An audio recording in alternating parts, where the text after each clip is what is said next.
Cənubi Qafqazla nəqliyyat kommunikasiyaları ilə bağlı Rusiya, Azərbaycan və Ermənistan liderləri tərəfindən razılaşdırılmış məsələdə İrəvanın rəsmi mövqeyi dəyişibsə, bu ölkənin suveren hüququ olaraq qalır. Lakin Ermənistan bu barədə müvafiq səviyyədə rəsmi bəyanat versəydi, daha düzgün olardı.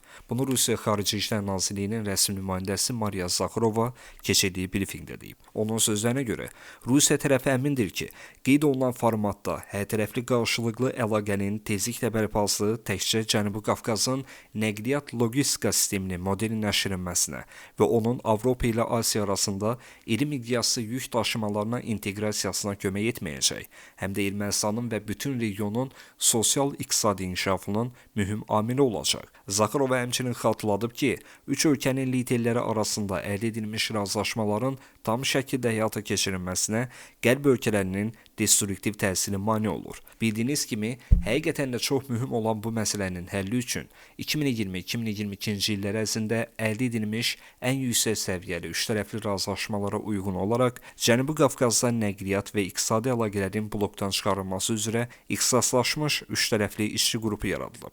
Bu işçi qrup çərçivəsində qarşılıqlıq və suverenlik prinsipləri əsasında Ermənistan və Azərbaycan arasında nəqliyyat marşrutlarının həm hüquqi əsaslarının, həm də texniki parametrlərinin razılaşdırılması istiqamətində böyük işlər görülüb. Bəli, biz Qərb ölkələrinin destruktiv təsirini görürük. Bundan başqa, Ermənistan hakimiyyətinin mövqeyi bəzən hətta tez-tez bizdə suallar doğurur.